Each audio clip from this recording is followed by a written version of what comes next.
Welcome back, everyone. In this video, we are going to talk about useParams. So useParams comes from React Router v6. When we type this, you'll notice something interesting happens. First, we're going to convert category component as well as the category styles. And looking inside of styles, of course, we see no props, so we don't need to worry about that. But when you come in here, what do you notice? You notice here that category might be string or undefined.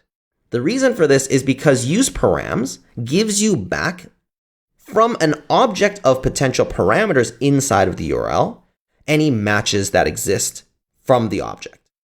The problem here is that we know inside of our code, this category can only be rendered if the route matches that URL parameter. Think about it. This category, it lives inside of the shop component. We know that the only way that this component will ever render is if this path matches with the category value already in the URL parameter. For us, it's an absolute known that this component will never render unless this parameter is present. But React Router and Typescript do not know that. Typescript only knows that useParameter can return you back these params, and this params could be empty. If that's the case, then what we have to do is we have to tell Typescript that we are expecting there to definitely be a value. So what we can say is that we want some kind of type, actually not even exportable, let's just say a type of category route params. And this is going to have category as a string. Now what we want to do with these parameters is we want to tell Typescript, just assume that these are always going to be present. useParams actually can take a value. If you hover over it, you'll notice that it can take a string value. And what is this string value going to be? Well, here we're going to pass it not just category route parameters, but we're going to say, hey, these are only keys of category route parameters. The reason we do it like this is because if there are additional parameters, we want to be able to have them accessible. So saying, hey, this is a key of category route parameters means that you're either going to get a category or you're going to get any other additional values that are potentially parameters that are viable. But beyond that, we need to enforce that there are definitely going to be these parameters. So here we're going to say as category route parameters, meaning that you can assume that this is non-optional. This must be a string value. So here now, these category is no longer going to be undefined. It's definitely going to be a string. So now we can now properly identify that these categories are always going to be present. So this is one of those things about useParam.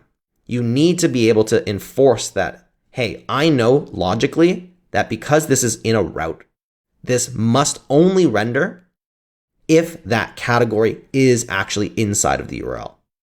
So in order to do that, you're going to have to use this pattern.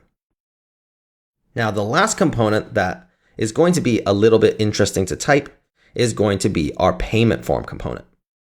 Now, payment form, the reason why it's interesting is because we are interfacing with a third-party library, which is Stripe.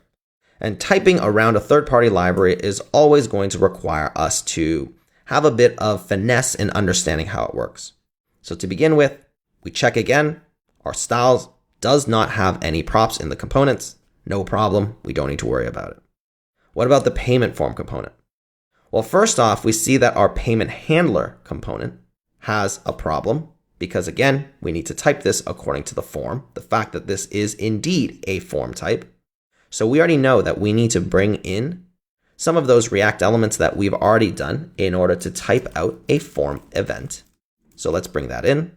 And now let's type this out as an HTML form element, like so. But inside, you'll notice that here we see that card must receive a valid Stripe card element. We cannot pass in null. Null is not assignable to the card for this payment method.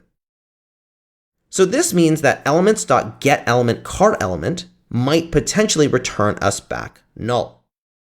If this is the case, we need to perform a typeguard check.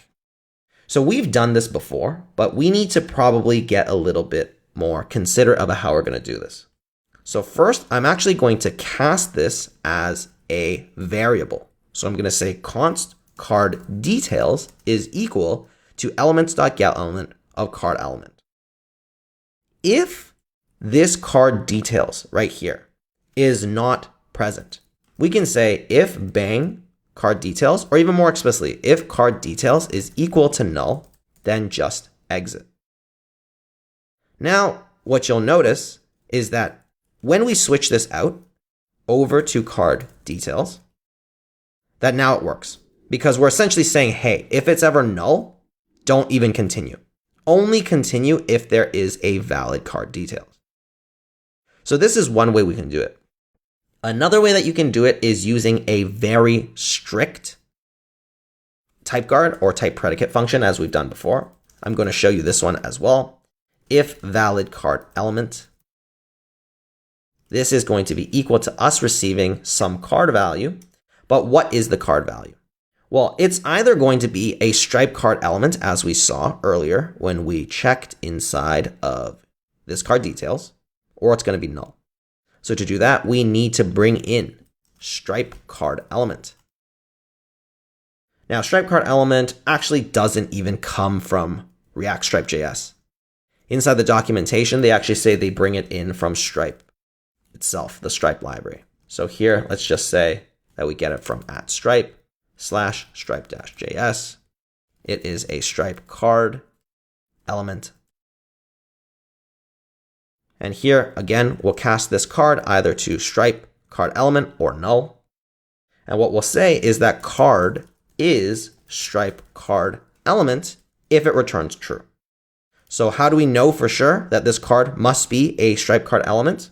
Well, if the card is not equal to null, then this must be a stripe card element. If it's not null, it can only be a stripe card element.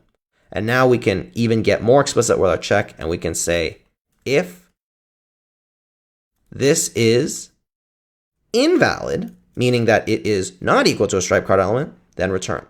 Otherwise, it must be a stripe card element, which is exactly what our type guard does. So two different ways you can do it. This one is more TypeScript friendly because it is a type guard. So we're going to do this one because it's more consistent with our code. And there we go. We have actually typed out the majority of what's challenging. My challenge to you is to type out the remaining of these components.